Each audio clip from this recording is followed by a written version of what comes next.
Cérémonie ainsi que tous les vénérables moines présents. Comme vous savez, vénérable Orthovan n'est pas ici, donc mais on rend hommage à lui aussi.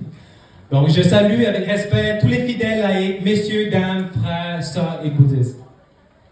Aujourd'hui, le samedi 8 Roy du mois Visakha, année bouddhique 2570, correspond aujourd'hui le 9 mai 2026. Nous sommes réunis pour célébrer la fête Visakha Bochi, l'une des plus grandes célébrations du bouddhisme. Bien que loin de notre terre natale, les cœurs khmers, moines et laïcs se rassemblent ici à Montréal pour préserver notre religion et notre héritage culturel. Cette réunion témoigne de notre unité et de notre engagement à faire vivre le bouddhisme sur la terre canadienne. Visakha Bochi, le sens et la signification.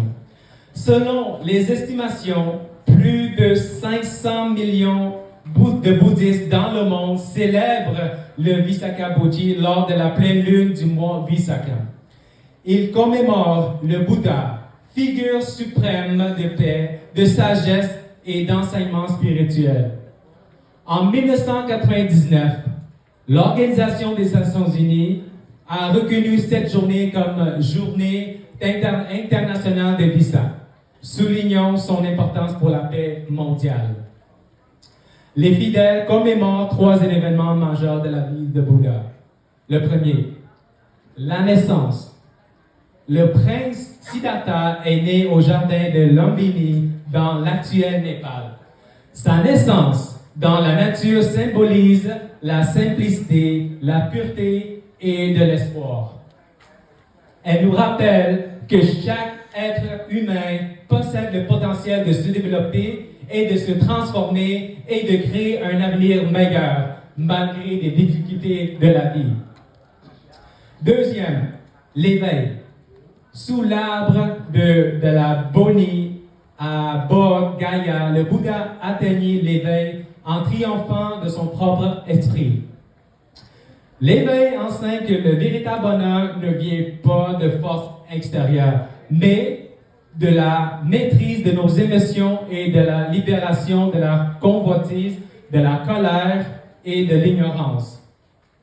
Dans un monde rempli de pression, la pleine conscience et la connaissance de soi sont des chemins vers la paix intérieure. Excusez. Le troisième qui est le Parinirvana. Le Bouddha entra en Parinirvana à Kusinara sous les arbres Sala. Ces 3 moments, naissance, éveil et Parinirvana, survenus dans la nature, montrent que le Bouddha comprenait profondément les lois naturelles et la vérité universelle. Ces derniers mots, Amatadam, signifient la vigilance est le chemin de l'immortalité. Être vigilant, c'est de ne pas gaspiller son temps, préserver sa santé et accomplir le bien. Donc, l'enseignement pour notre vie d'aujourd'hui.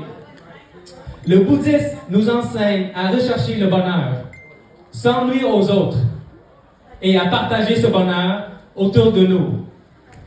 Si chacun cultive la paix intérieure, la société entière connaîtra la paix.